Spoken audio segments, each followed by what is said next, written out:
we go. And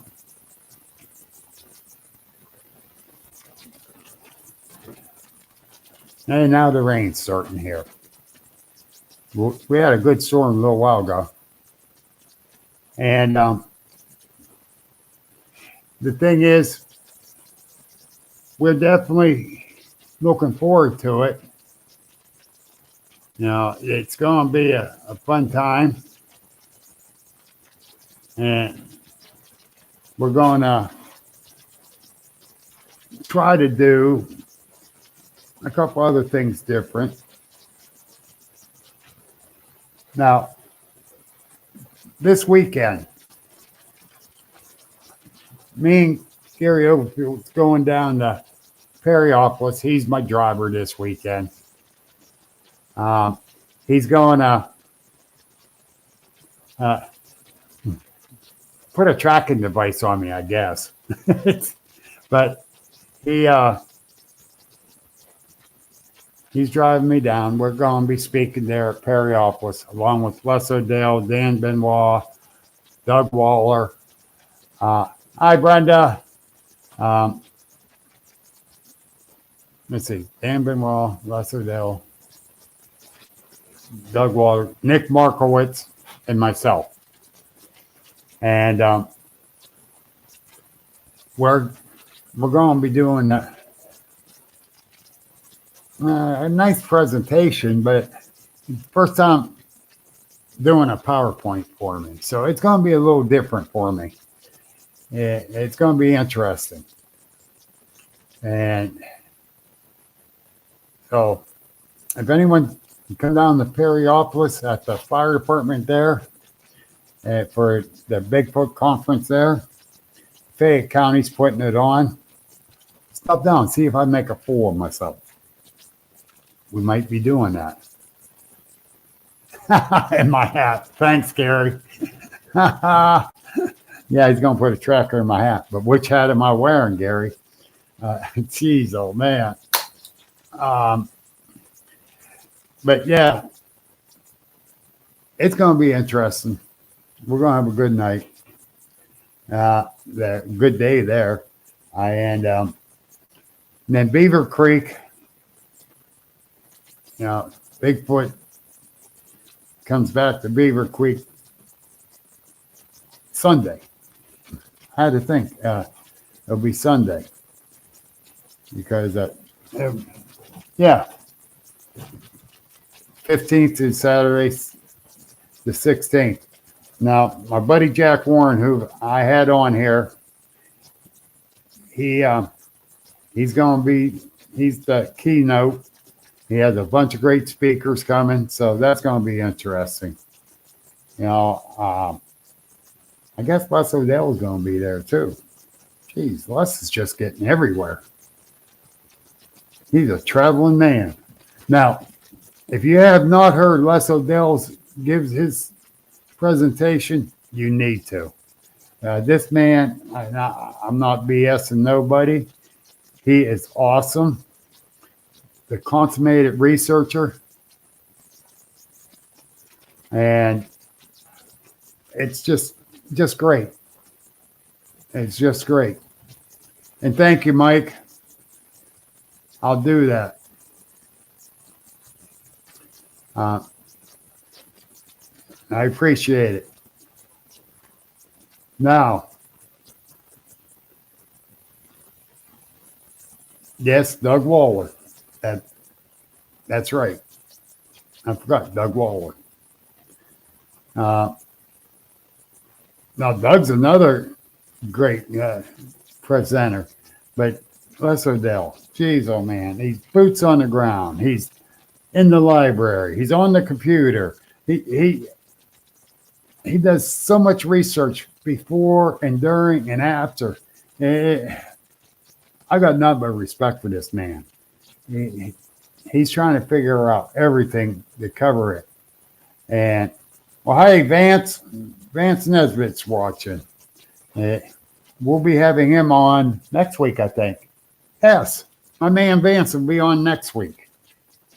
That's awesome. Hey, from Sasquatch Experience and He's on there with my man Sean Forker and Baker. Those guys are great guys. I really enjoy them. I do.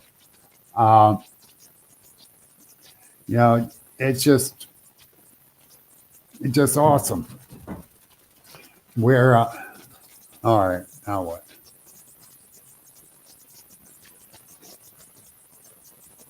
Oh, I just had a.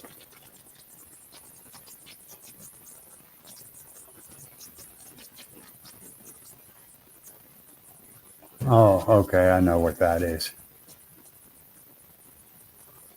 Um, no, I can't share that. Yeah, no. But anyhow,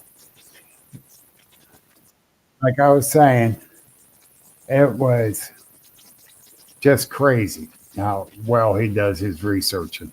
So I'm looking forward to even listening to him. Yes, we are going to Beaver Creek this weekend. I really want to do that. Now, that means I got to get well rested because I'm not supposed to be doing all this traveling. Yeah, we'll see. Um, but yeah, seriously. So you guys got to catch Les. Dan Benoit does a great presentation. Doug Waller, Nick, they all got great presentations. So, like I was telling Fred Saluga, I'm very honored to be amongst these guys. And he says, no, they should be honored to be with you because you've had a sighting and a few of them has it. I said, no, no, because these guys are great researchers too. And so I'm very honored. Um, it's going to be interesting. It really is. And I'm going to enjoy it this Saturday, being amongst those guys. And then going down to Beaver Creek, and we're going to sit there and learn from these other ones. I believe Doug's going to be speaking there too. But Doug's close to Beaver Creek, or closer. And his new book's out too, so people can get his new book. I had his other copies with me selling wherever I go, and they were, but so that kind of got put on the back burner for a little bit because of these blood clots in my lungs. I haven't been able to help sell them. But he's going to be at both places I'm going to be. But I did find out today I'm going to Jefferson County Bigfoot and Paranormal Expo August 26th. I'm definitely going to go there. And that's a drive, but I'm going. My friends and they're the ones that are making up my new shirts. They're getting a couple spots and putting me in one of them. So I'm going to do that. And speaking of new shirts, and let me show you. They're going to be navy blue.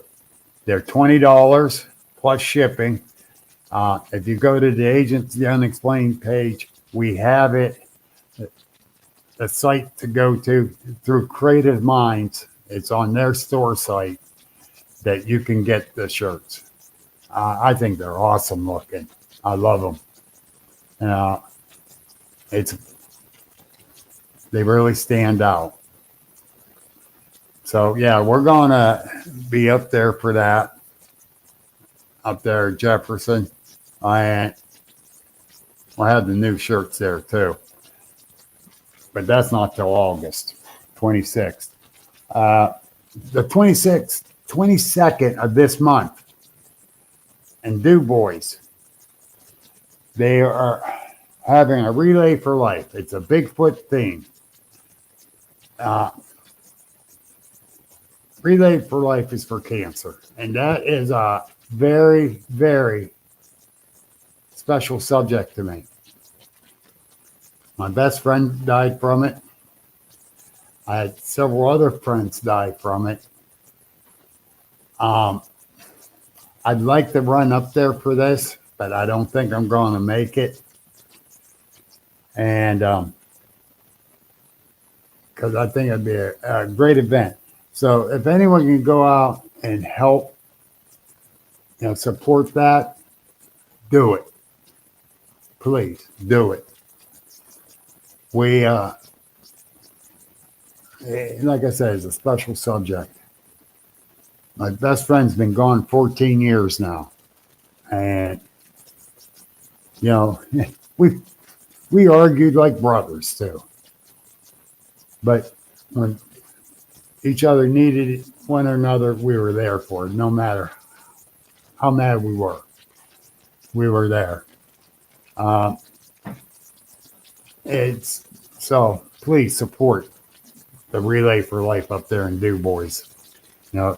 Carrie Rupert, she's on the committee for it, and she's doing what she can to help push it.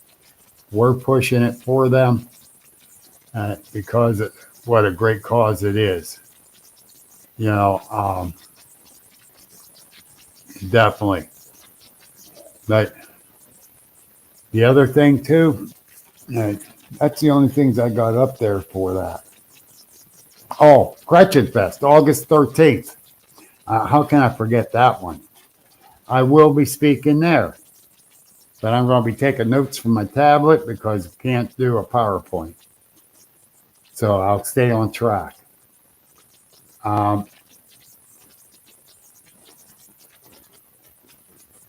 You think we are, Gary? And we'll see. I see how I'm feeling too. This weekend's going to be a tough one. So much traveling. I got to be careful. So we'll see. But like I was saying a little bit earlier on my podcast, here's my lineup. Next week, Vance Nesbitt. The following week, the one and only, from the Mothman Prophecy. No, from Point Pleasant, Steve Ward about the Mothman. August 2nd, somebody I love dearly, who's my mentor, Jamie King.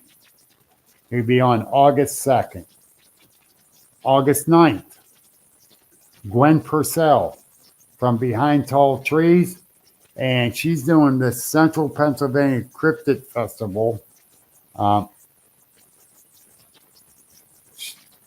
We'll be discussing that and other stuff. And you've got to go to her website, Got Knockers. Don't think it pervertly, people.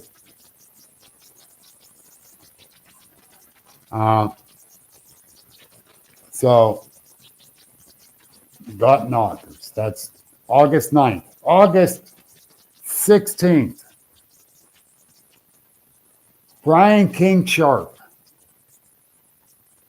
A Sasquatch Odyssey. He's a great researcher, great podcaster, and I'm very, very fired up about having him on too. This lineup so far is just awesome. And then we got the one-man wolf pack from Conshohocken, Larry. He'll be on the 23rd, the 29th, J.W. Burchick. September 6th, which is going to be a recorded one. And the man's going to be at Beaver Creek. Speaking there, too. Ernie DeVoe. That's going to be September 6th. September 13th. Barb Horn's going to be on. Miss Out West herself. That great lady. She has a great group. So she's going to be on. So the lineup's really coming together.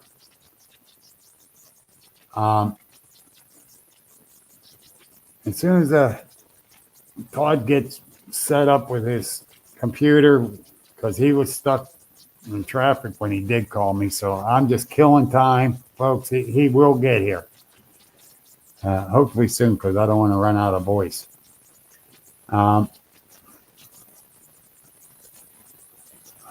Jay just posted something on Jay Phelps just posted a great picture of something that looked reptilian. That has to be in the Constructing Bigfoot group. If you remember, check it out. I will check it out when I get out of here. And yes, I need to talk to Don Keating and get him on here. I got to get a hold of him. And there's a few other ones I'm trying to get a hold of. And I want to give a special shout out to a special person. The reason I'm saying this person's special, because it's the twin sister to my mentor. Hi, Jody. I see you're watching. Another great lady there. Seriously, you know, and all the stuff she posts that's funny, or it's all about music. They're all her husband is always going to see different bands and stuff. And they went to a restaurant, I think it was yesterday, up in Cleveland, the Haunted House restaurant. And some of the videos she posted from there, I'm like, oh, we gotta go. I don't care. I gotta go there. I don't know how they find these places. Her and Eddie, man, they find them. It's just crazy. But I'm definitely going to go there. But other than that,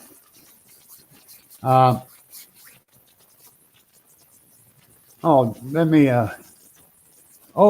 there he is, the one and only. Let me bring him in. He got settled in. Hey, Bill.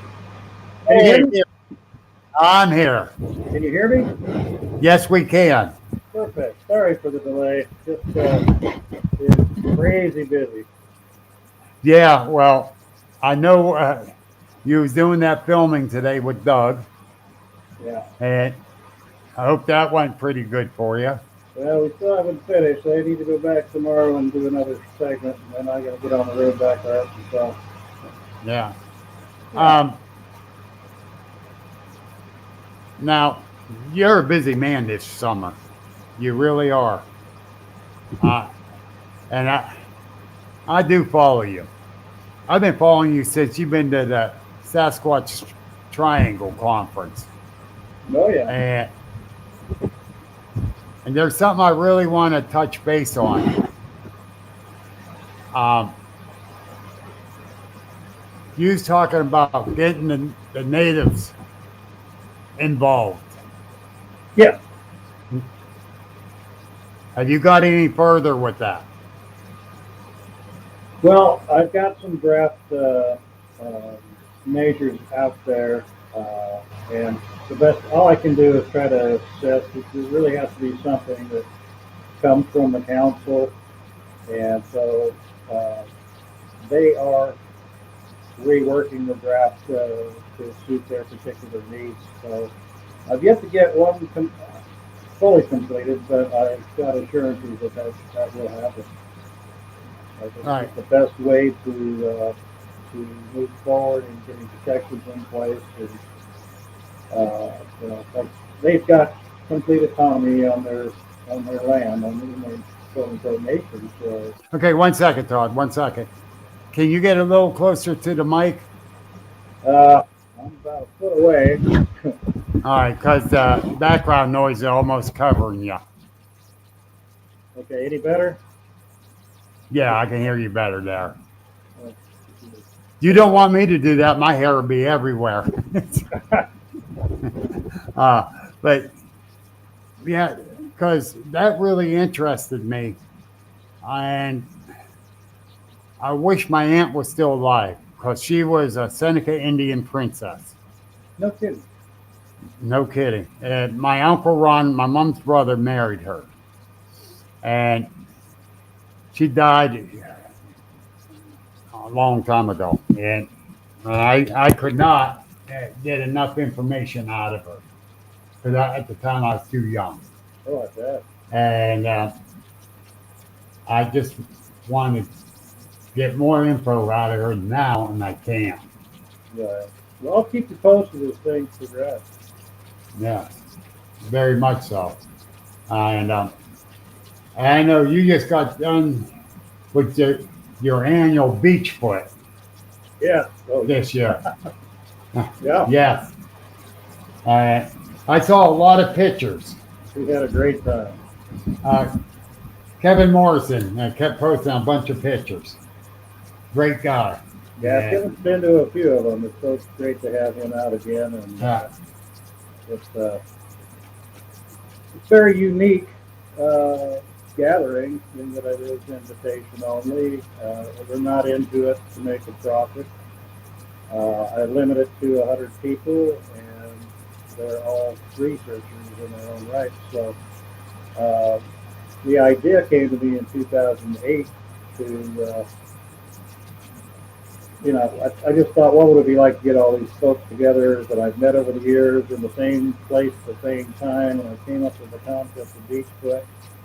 I thought, if we could get these researchers together, have right. a setting for several days and around the bonfire, it's really done everything I've wanted it to do, and that is to mend bridges, to network with each other, to share different theories and different strategies in solving this mystery. And um, it's really done what I expected it to do. And this year was our 16th year, and we're already looking forward to number 17.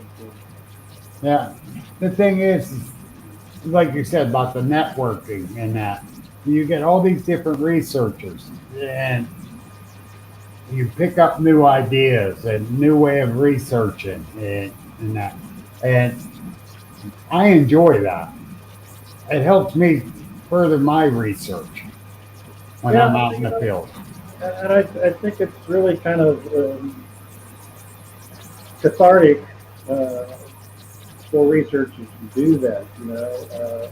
It's just the same as I say as cathartic for eyewitnesses to talk amongst themselves, because you're getting together with like-minded people, and you're not going to be ridiculed, and that you're thinking along the same lines, and you can learn from each other, and it's a way to share and like I said, we've built some really good bonds and built some bridges over the years. Right. It's just Yeah. a life of its own. Maybe we get you out there next year, huh? Yeah. Yeah, I'd like that. I would like that. Now, I put my first conference on this year. I did one Oh, great. in Hermitage, Pennsylvania. And I had mainly local researchers covering everything. It was called the Penn Ohio Paranormal Conference. And I did a lot of networking last year, going to different events and all that, and telling people about the idea. And I was really pushing it on Facebook and that.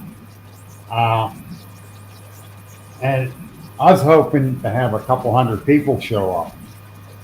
I was just hoping for a couple hundred. If I got more than that, great.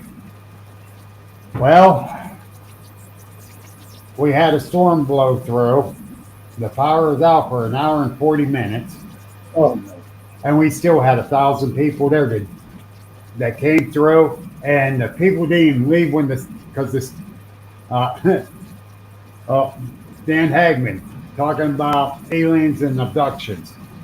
Had a bullhorn out talking, and the people didn't leave. It was a packed sitting area and standing room only for them. It was awesome. That's amazing. That was amazing, and I'm still in awe over that. But of course, I'm planning the second one too. But I already got the speakers all lined up. We got the little bugs worked out from the first one. So we'll see how we keep it going. It gets a little easier every year. It does. Yeah.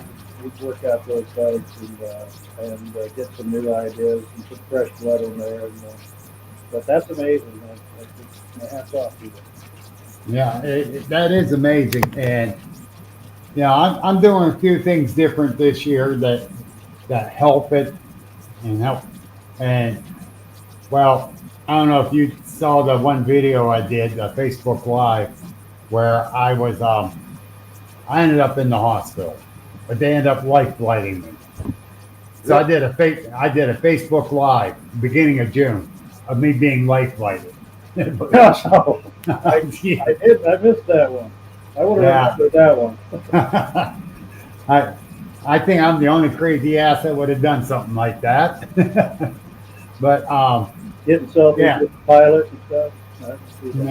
no, I didn't get the pilot. I got the side windows and the ground and showed people the blades as we're going up. It's like, yeah, okay, but yeah, a 6-minute flight took 16 minutes because I told the pilot, I says, I'm one of your less critical patients. Take the scenic route. He did. He did. I got us all a lot of woods and farmland. You're like, one more loop. But yeah, so You are crazy. now I had to cut back on a lot of the events I was going to and that. So now I got to do radio and newspaper ads. Extra cost. I hope your health is restored. Yeah, and so they told me I shouldn't be traveling much at all till the end of summer. But other than that, you know, take it easy. I don't know how to do that. I was constantly busy, and I've been going stir crazy for a month. I swear, I think I'm busier now that's retired than when I was working. So at least I'm doing what I want to do. Right? Yeah, exactly. Hey, you got a lot of nice stuff for being retired and be able to do that stuff. Well, yeah, I've just put some things off. There's things I couldn't do when I was, active duty military. And now I'm finally getting around to writing a couple books and hope to get those out by fall. And hopefully that'll lead to bigger and better things. Yeah, very much so. What other events are you going to be attending this year? Well, let's see. Other than going back tomorrow to do some more filming with Doug Hitech, I'm going to be heading back down to Arkansas. Take probably a couple days to get there and spend a few weeks with some family.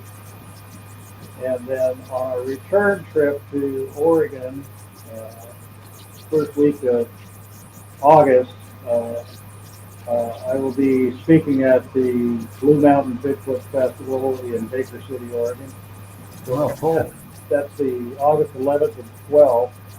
So we're going to kind of time our arrival around the 9th or 10th and get set up for that. And then once that festival's over, we're heading back home. I've not really done a whole lot in terms of promoting myself out there with this podcast simply because I don't know if I mentioned earlier with you, but I've been told to stand by for this TV series that's coming up where I'm going to play a lead cast member in. And they said as soon as we kick this off, I'm going to be on the road for 3 or 4 months going all over the U.S. and Canada. So I don't want to overcommit myself right now. Right. I did like over 40 podcasts last year alone, and I just slow it down a little bit just in the event that this TV series kicks off. But I'm still, I told them I got offers to talk on the places and do other things, and I was like, well, go ahead and do it. Don't worry about it. We'll give you a good heads up when it's happening. But they're pitching it right now to a couple different platforms. I think they've got 1 or 2 on board.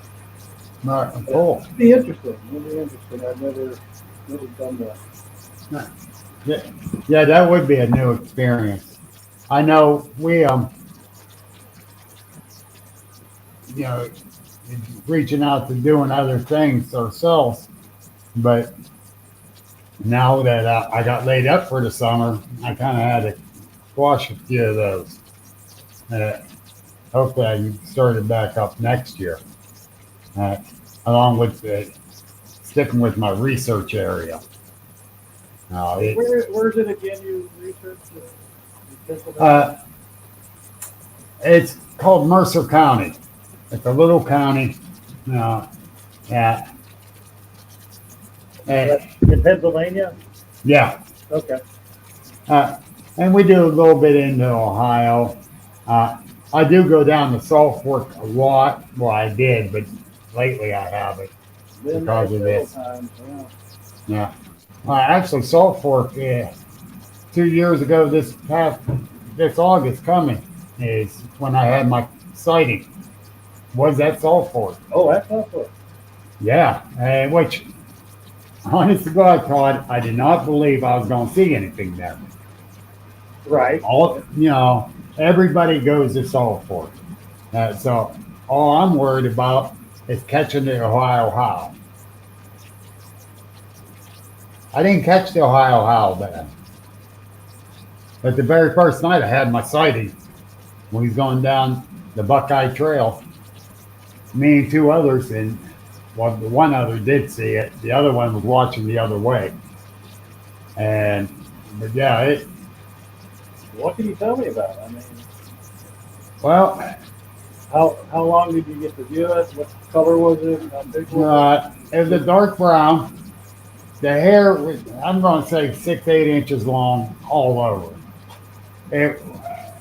When it stood up, because I was going down the trail, I knelt down and I'm using a scope and I started to check down the trail this way.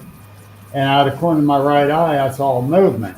I turned and looked 15 feet away. it? That close? Yeah. Wow.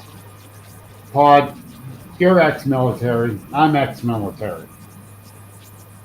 I'm emergency first responder firefighter, ran on ambulance. I wasn't scared of nothing. I walked in the middle of a gunfight to save a little kid's ass. Pick them up out of the street and get them out of there. I ran into a bunch of scary stuff. That scared me. Oh yeah. Yeah. That it was that close. And when I stood up and I'm getting ready to back up after the initial shot. And I'm going to say this lasted 20 seconds before I stood up.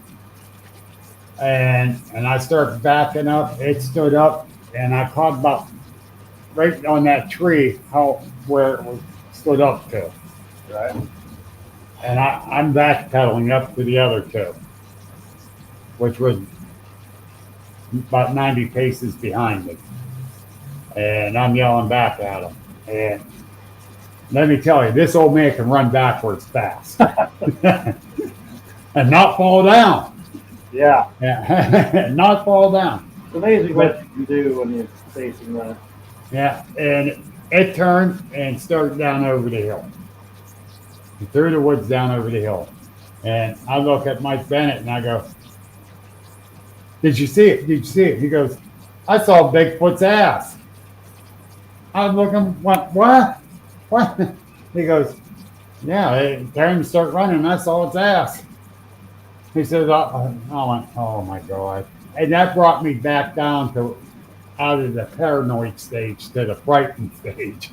Right. But yeah, about 7 foot tall, and the muscle build on it. Oh yeah. I just couldn't believe it.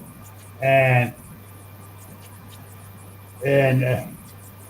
when we went back up to the camp area, and Mary Fabian, she was up there, and we went right to her truck. We was telling her about it, and she looked at Debbie, the lady that was with us, and Mike.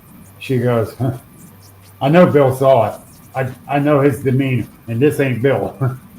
And so, you know, I was pretty shook up. Yeah, Yeah. I've gotten within probably about 30 feet of them before, and had one roar at me from about 70 feet away, and Ooh, about knocked me over.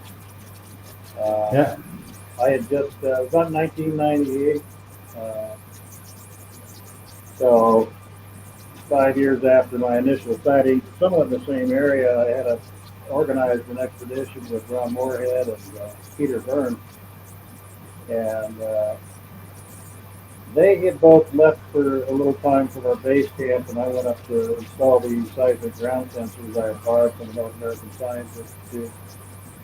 And I saw a hailstorm coming in, decided to go up into the old growth trees to use those trees as kind of an umbrella while I wait for this hail right. shower to pass. And I had to answer the call of nature, and I no sooner did that. Well, I was just getting ready to buckle my belt when this thing let off the loudest roar I've ever heard in my life. And it literally paralyzed me with fear. I couldn't move for 2 minutes. Like, even though if I wanted to, I mean, a part of me said, run for your life. And I think something a little more primal said, if you want to live through this, don't move.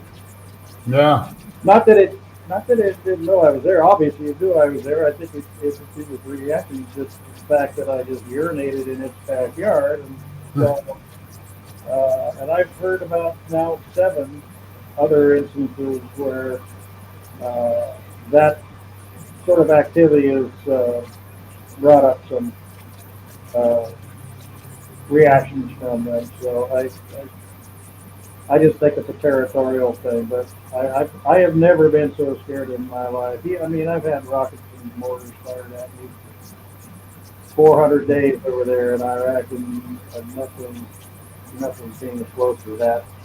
I told a friend of mine, I said, I never felt so helpless.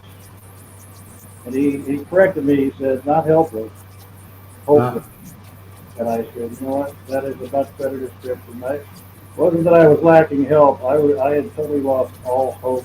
Uh, so uh, that's, I don't want to ever be in that position again, because I fully expected that was going to be the end. But anyway, well, I know. I'm. That's my only sighting of one, but I want to have another one, but not that close.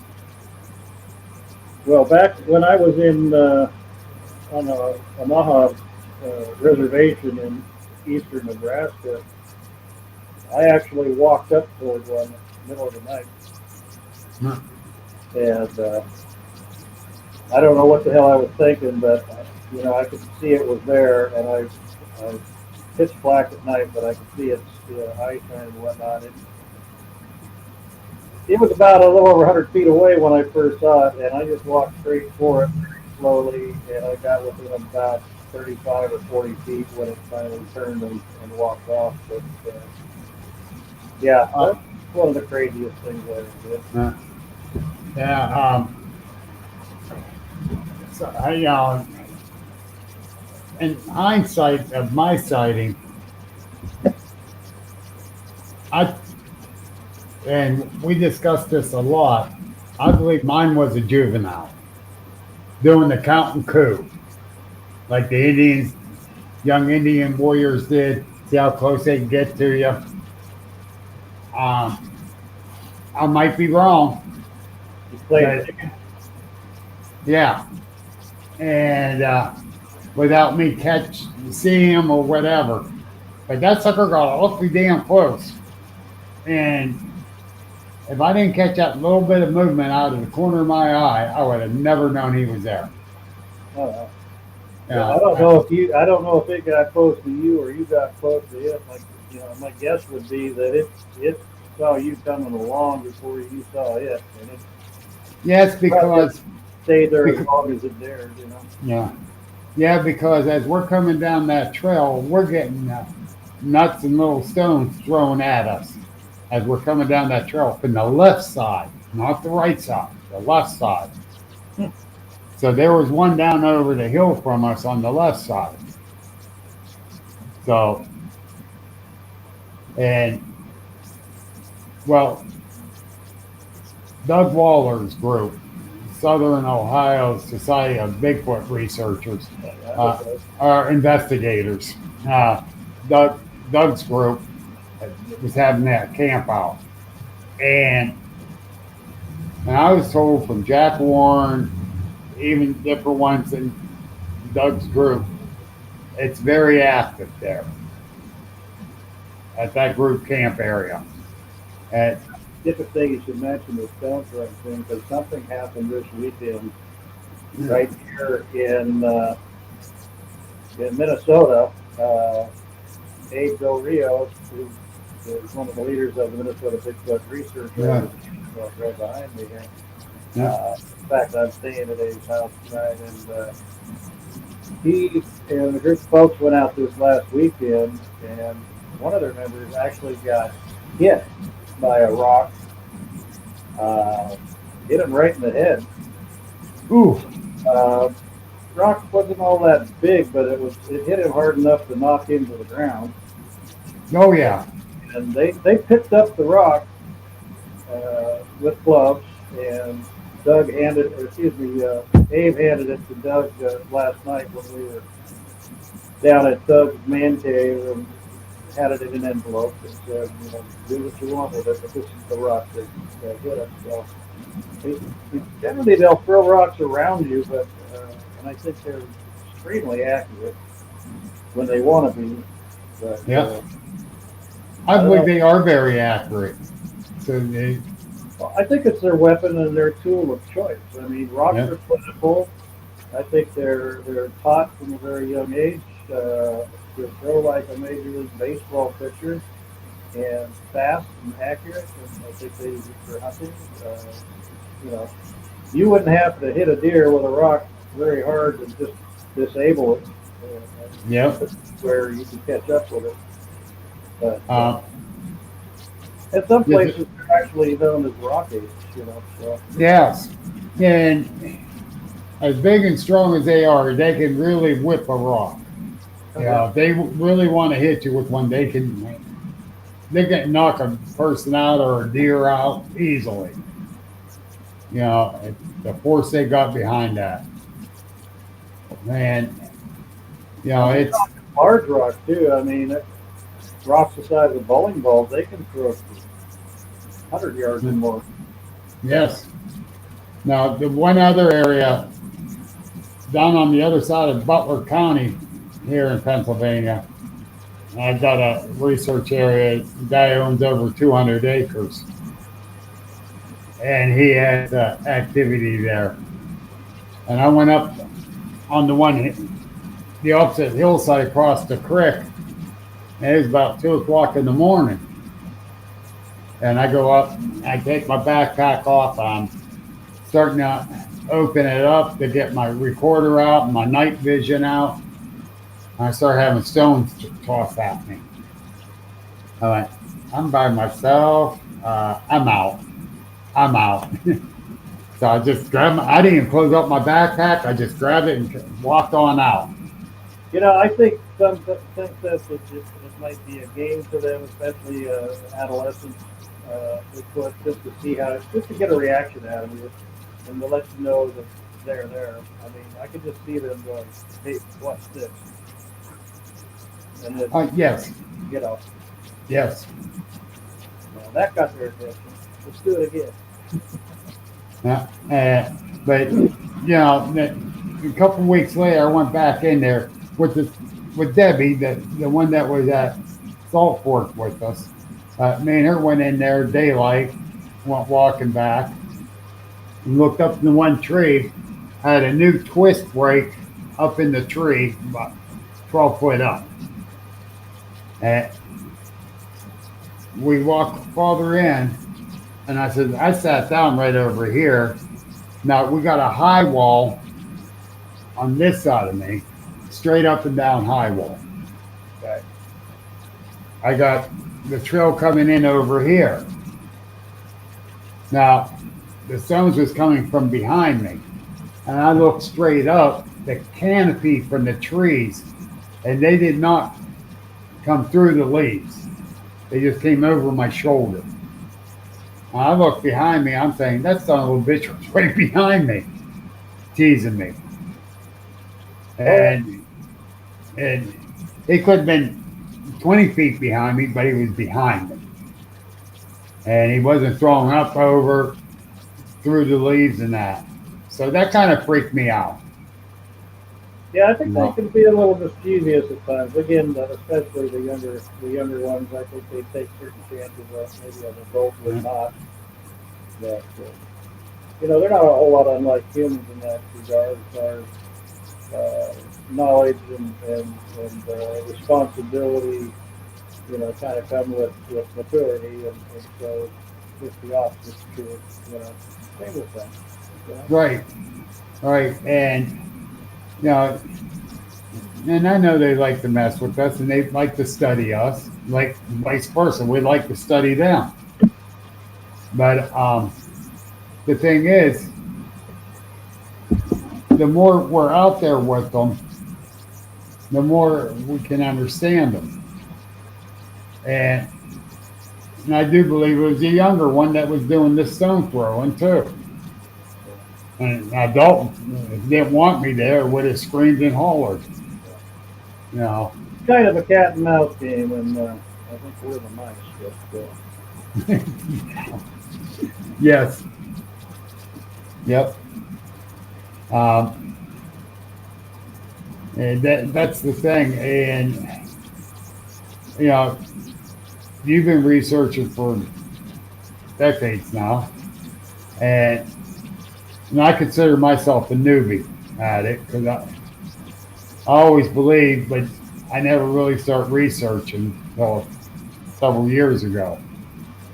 And I learned so much out there, so much in just a short period of time on how to research. Even though I was in the woods all the time as a hunter and just loved going out in the woods camping. I learned how to track and the whole 9 yards. But when you go into Bigfoot, that's a totally different ball game. Even though you can use a lot of your past experiences for that. Well, what really struck me, Bill, is the prior to my sighting, I had hunted that area for many, many years for elk and deer. It's Saddle Mountain unit. And, I not for a minute would I ever consider anything like that was out there. But then, again, not really being a believer at all, not reading a book on it or watching any TV shows on it. I just thought it was some kind of urban legend or something. And, but it was after I saw them that you really get to scrutinize these certain things that you never would have if you hadn't seen them or you didn't believe they exist. You go out and it's amazing how much evidence is out there when you're in the right frame of mind. Yes.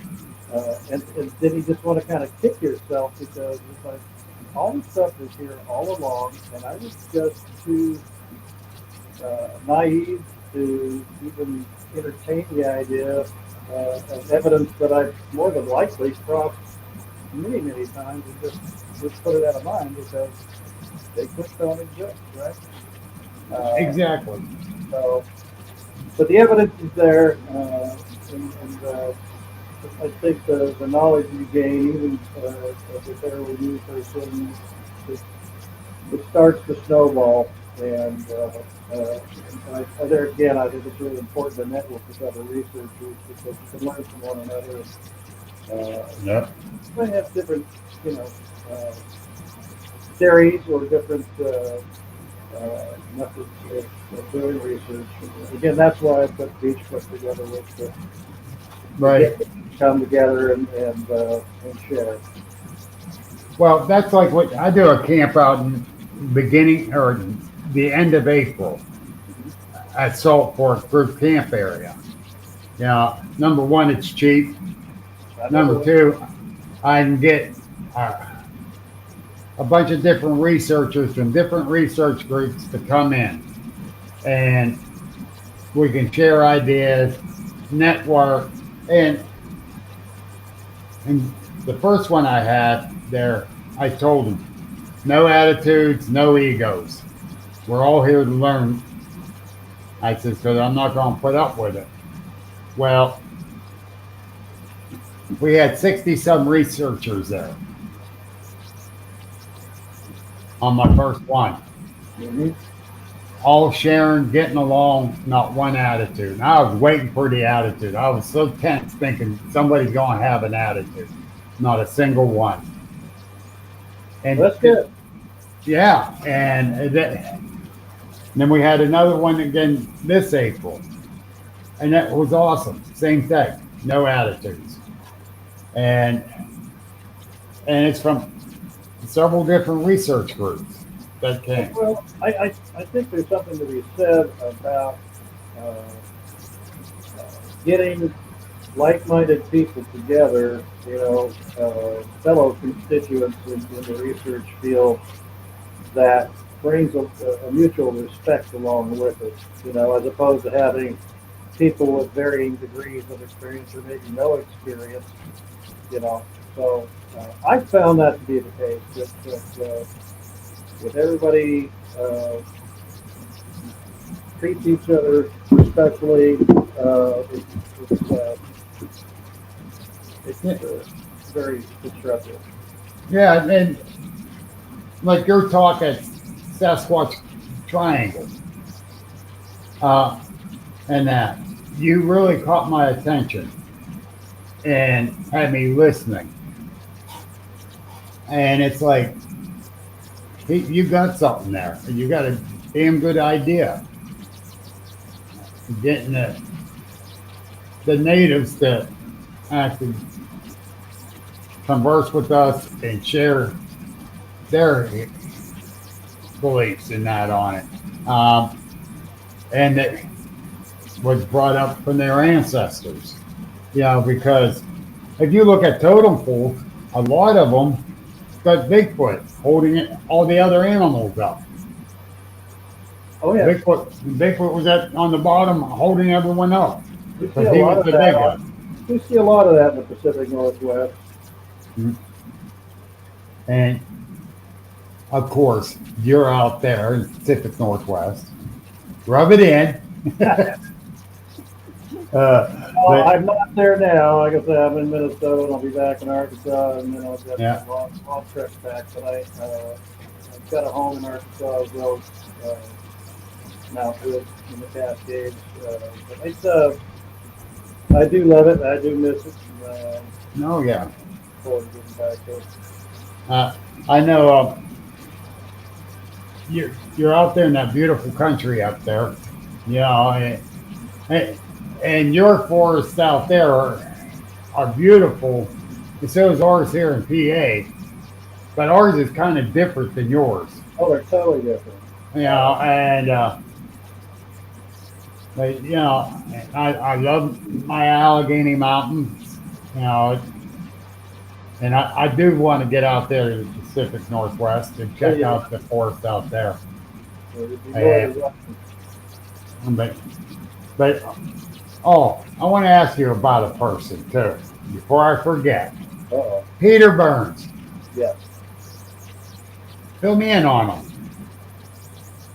I met Peter over 30 years ago, back when he was in his 60s, which is kind of funny to say. But Peter and I became friends after he came out personally and investigated my sightings back in 1993. We kept in touch, and we've remained good friends for all these years. He will be turning 98 this month. God bless him. Still out there kicking. Just finished his last book just last year, and that was I think number 14 or 15. But amazing Wow. what he's been able to do in his lifetime, especially Yeah. at his age. But he's a tough cookie and a great friend and quite the adventure. I have to say, Peter has probably lived 10 lives in his lifetime compared to anything that we've ever done. So Uh, someday somebody's gonna make a movie out of his life. He's just really a living legend, and I'm just feel very fortunate to know him and to become friends. and But he's become living good out, friends too. Yeah, that's awesome because he is a legend. yeah, he's living on the coast in Oregon, in a little town of Pacific City. He's got a little fishing cabin right on uh, the Tucker River, and Yeah, just enjoying his golden years there. that's cool. That's cool. I got a friend. Actually, he was on my podcast last week. Fred Saluga, 72 years old, and he still goes out in the woods researching. Uh, Doctor told him he'll be in a wheelchair in 5 years. He says, "Well, I'm going to get an all-terrain one then. Yeah. I'm still going out in the woods." All right. Well, he came to my camp out and he wanted to see where I had my sighting at. I says, "There's a large tree that fell across the trail there. They haven't got out of the way yet. So what? Let's go." This tree is a 3 foot around, laying down. Mhm.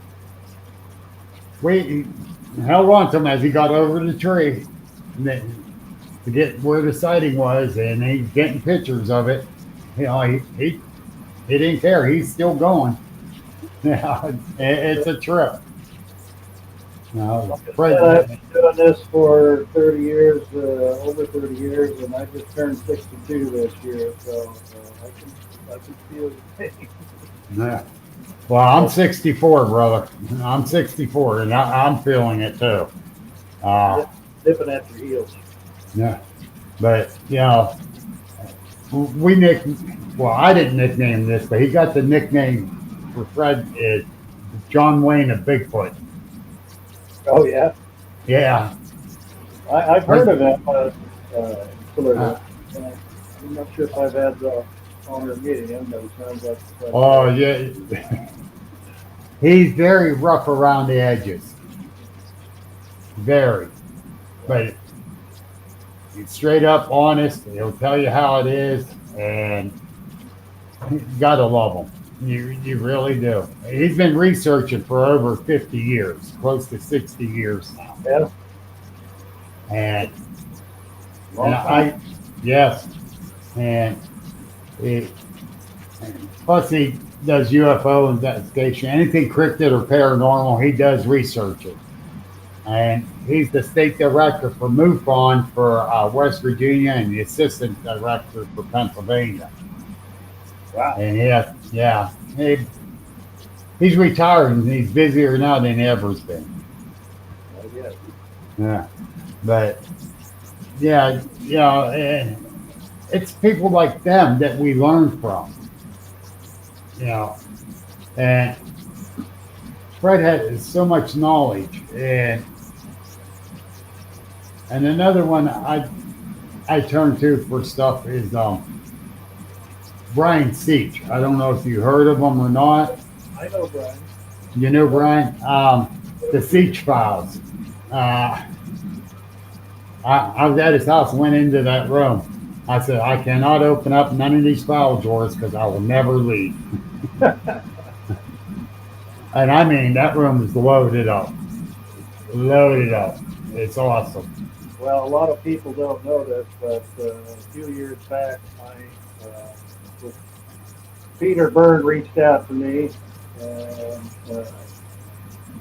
told me that Todd, I'm thinking about selling my field records, and I wanted to give you first right of refusal. These are records going back, Huh?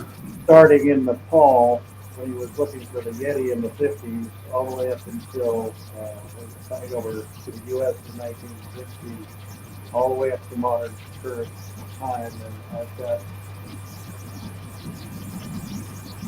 numerous totes full of 60 years of research, but I have yet to go through it all. But I was just honored that he would give me first crack at it. So I did buy his records from him, and Yeah. the rights to use it anyway. Yeah.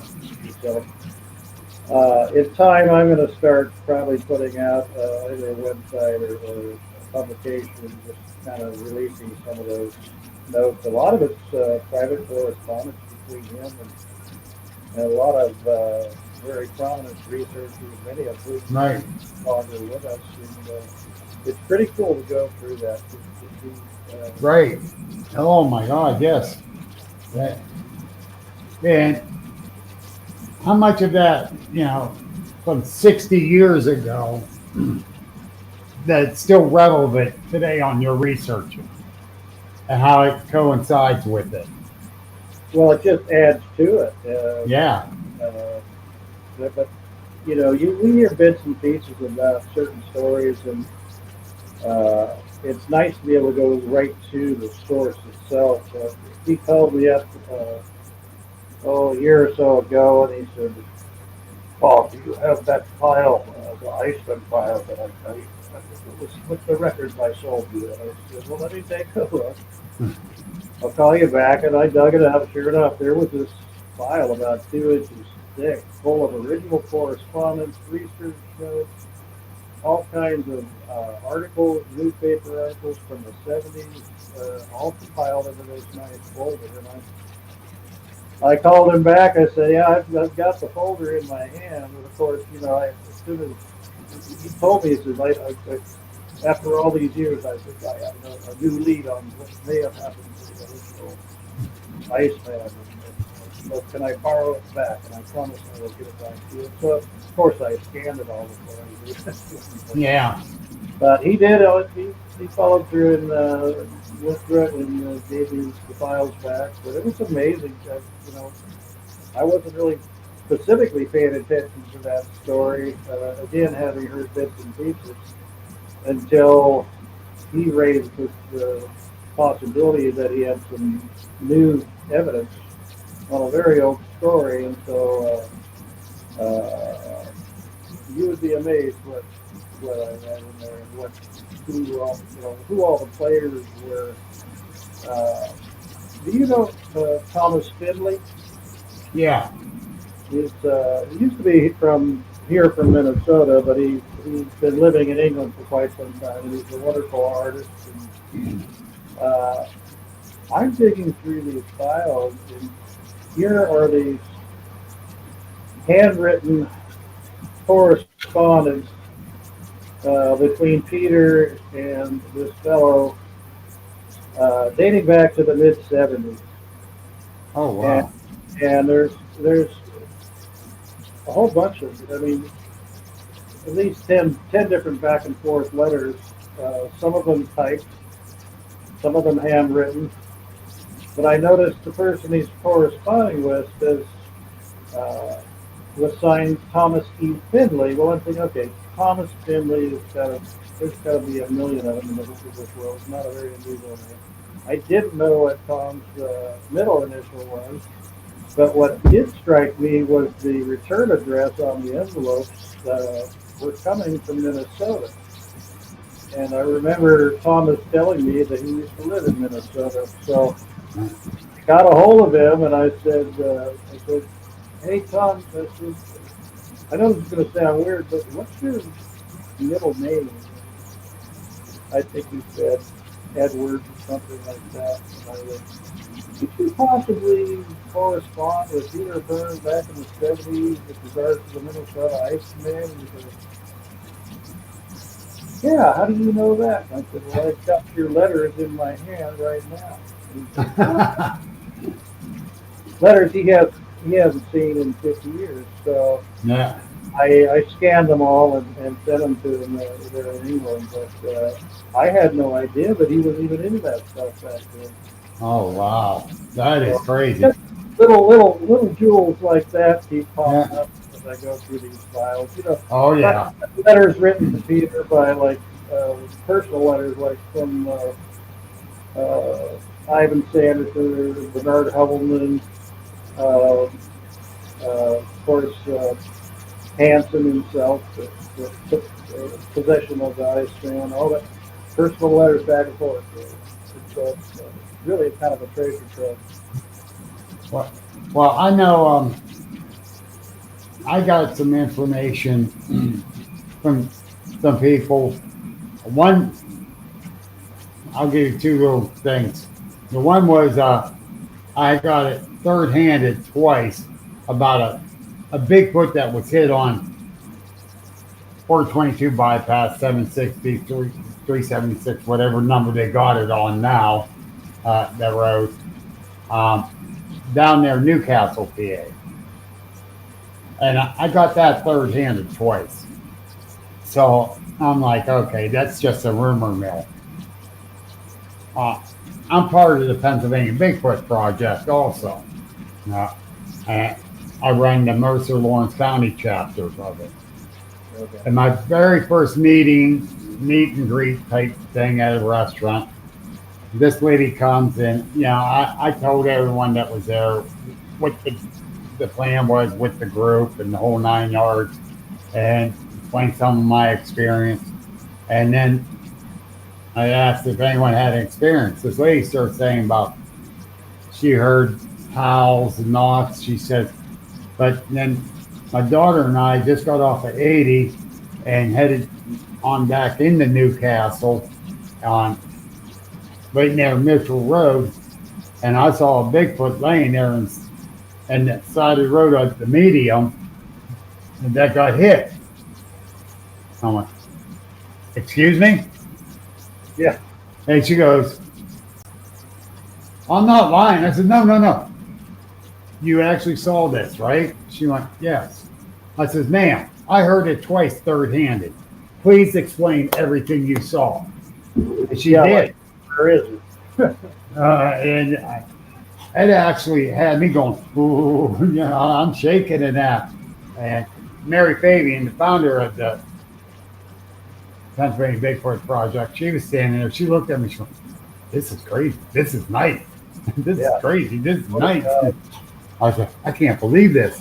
And I had the biggest shit-eating grin on my face, saying, oh my God, that is a true story. But then I posted in a local group and asked, I said, I run the Agent of the Unexplained Paranormal Cryptid Research. I said, and I'm looking for reports from people of any sightings or experience they had. And of course, you had a couple people got smart ass, as always. Well, the lady shut them down that runs the group. But I got several big ghost reports on the page, and this lady messaged me, this older lady, and was telling me about her and her cousins were coming back from ice skating in February, and a Bigfoot ran in front of them. I'm like, February this year. She went, no, 1962. I went, whoa! And she gave me all the particulars on it. And I said, I'm going to be on a radio show that's coming next week. Can I bring this up? She says, yes. She says, because my parents told me I didn't see nothing, keep my mouth shut. Right. She says, but they're long gone, so I don't have to keep my mouth shut. We got to get the word out there and put it. I'm like, yes. It never ceases to amaze me that how many eyewitnesses that I've casually ran into like that totally unexpected, who somehow catch wind or maybe overhear me talking about Bigfoot in a public setting, and I get up to go to the restroom or something, and they pull me aside and like, excuse me, but were you talking about Yeah. Bigfoot? Yeah. Huh. And two things I usually hear is you know who you talk to, or you're probably going to think I'm crazy. And I have told them that I ran into more Bigfoot eyewitness encounters casually like that than I ever have any other way. And again, so many of them are so late, I would ask them, like, so when did this happen? Well, I was 12, or I was 14, and they're like 30 or 40 years old. And I say, well, who have you told? Nobody. You're the first person. So I get that quite a bit. There's just makes you wonder how many stories are just out there, just lying under the surface, waiting for somebody to find an outlet for them to speak to. I wear a lot of different Bigfoot shirts out there. And I got so many people coming up saying something to me. Now, we were at my wife's one doctor's appointment and checking out, and this old veteran from non-war, he had the hat on and that's how I knew it. He goes, "Have you ever seen one?" "Yeah, I did." I go, "Have you?" "Yeah, I saw something in those woods, but I don't know what the hell it was." And I went, "Okay." And stuff like that. Or I'm sitting down at the one local restaurant I usually go to, and I got people walking up and says, "You're Bill, ain't you?" I went, "Yeah." And they go, "We saw your podcast. Let me tell you about this." Yeah. So, yeah, it's interesting. No, it's interesting that, and I really do believe the internet has helped bring Bigfoot um, into light to a lot of people. Oh So yeah, social media wasn't even really exist when I first started doing this. Right. As time goes on and more platforms come up, it really gets it reaches out to so many people, and it gets the word out, and we're seeing uh, more reports exponentially coming out more and more just because of Yes, sir. social Yeah. media. And my running thing is, yeah, Bigfoot's now mainstream. Well, what I call, Everywhere you go, you see a Bigfoot, something or another. I don't know about mainstream. I'd call it pop culture, and Yeah. it definitely has a following. That's for sure. Yes. That following is growing more and more. Um, Now, in my agents group, I got 850 members, but I could see how many people actually go there that didn't join my group because it's open. I did not make it a closed group, so anybody can go and see. But I got thousands that come and see what's posted on there. Because I want the word out there. We if we don't share the word, we're not going to get more information. And I find out more by leaving it open and people messaging me. And the lady I got making my shirts and Creative Minds Designs in Ellerton, PA. She makes my shirts for me, and and she designed them. So we, I push her, and she got people saying that, yeah, I saw on Bill's podcast or I saw on the agent's page about you. So, I got people going to her just because they come to my page or come watch my podcast. And I do get a lot of people watching, not that many subscribers. So I think they're afraid they got to pay if they subscribe. But because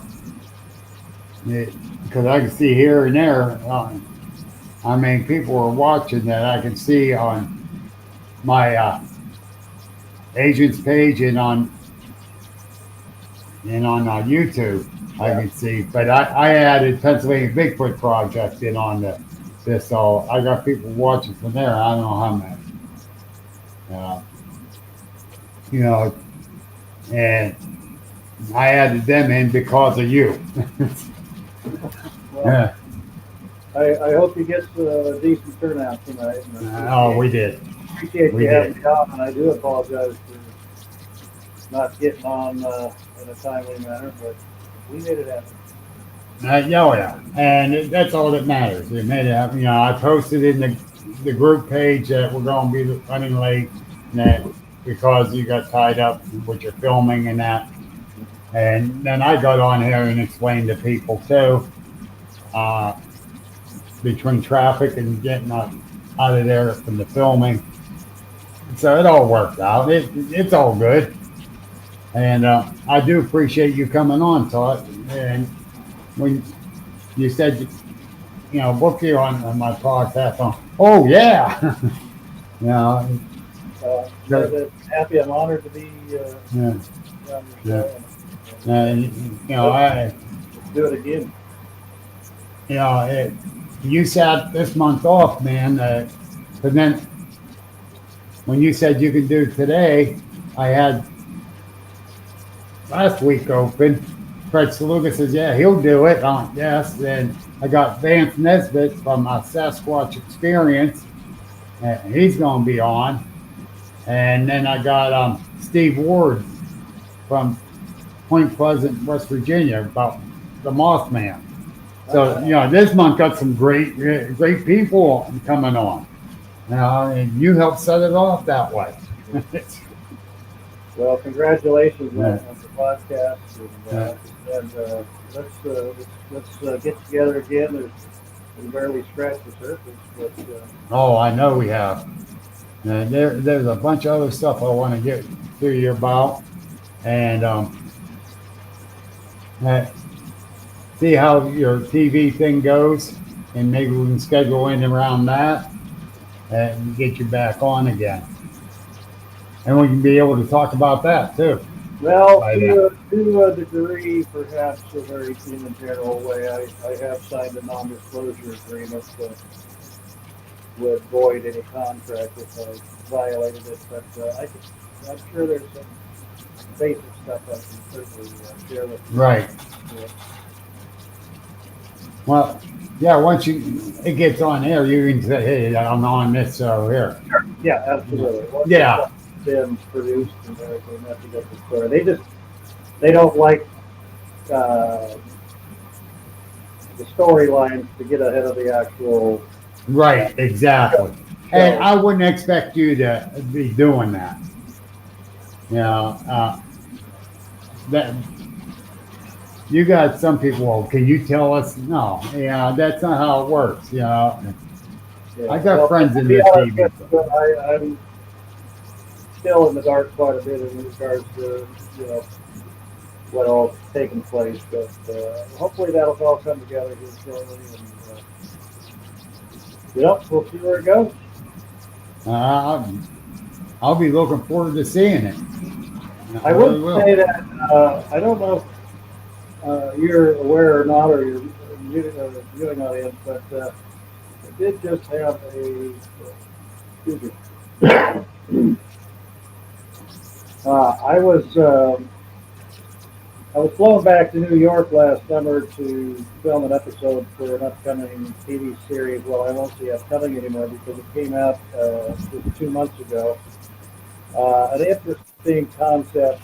It's called Mission Unexplained. It's on the Science Channel, and the whole premise is that all of the guests on the shows are either current or prior military.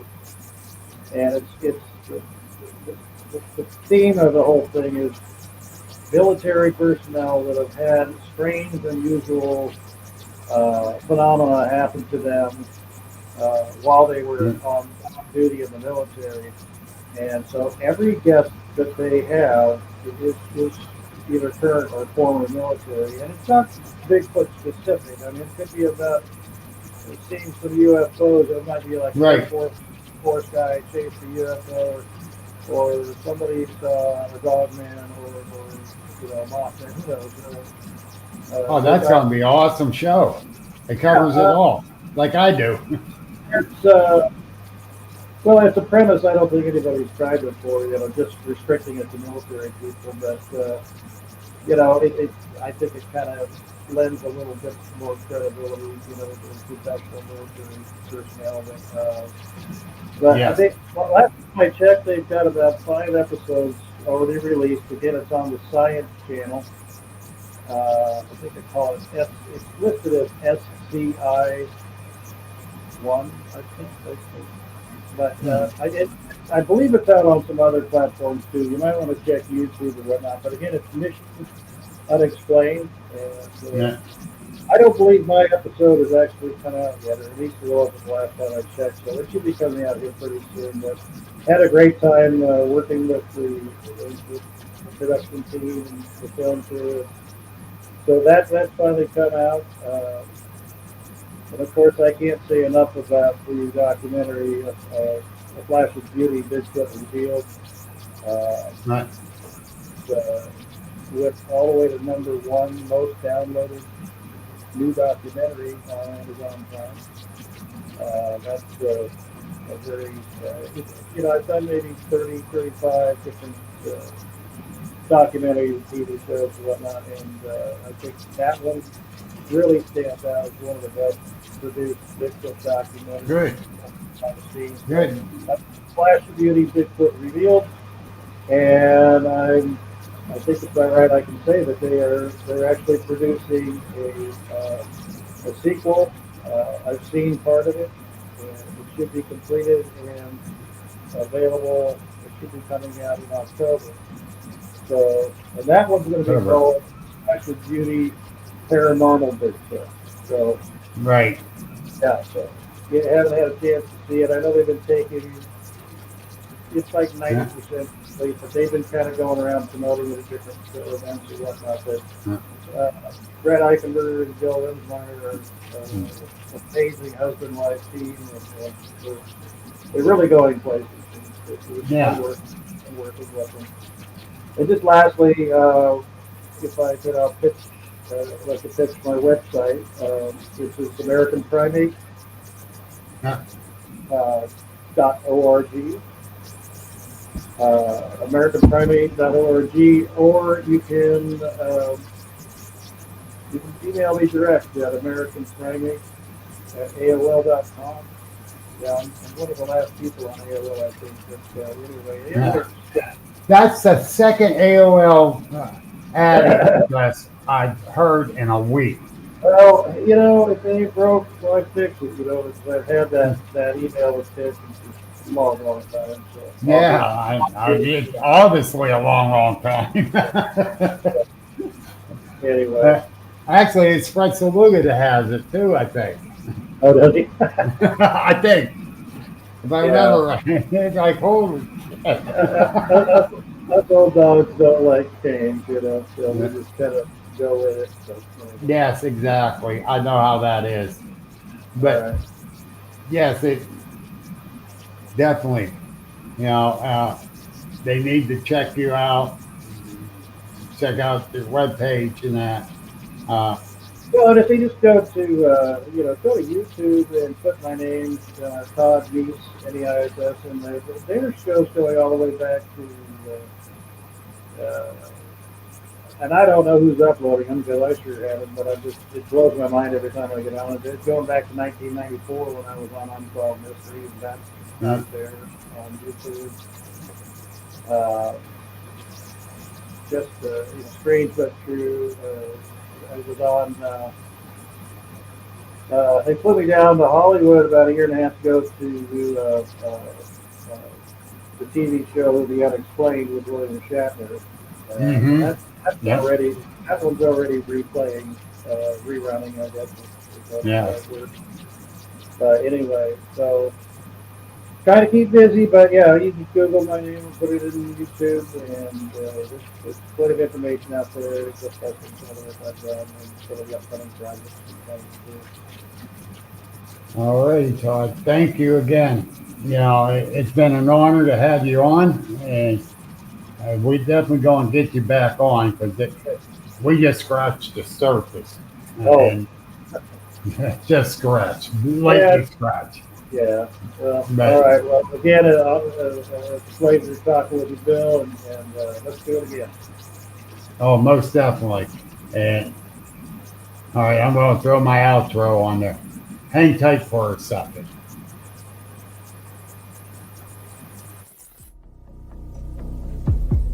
This has been an Agents of the Unexplained original podcast. Like us on Facebook, subscribe and view on YouTube, and please visit our store link in the bio. Thank you for listening, and remember that paranormal is the new normal.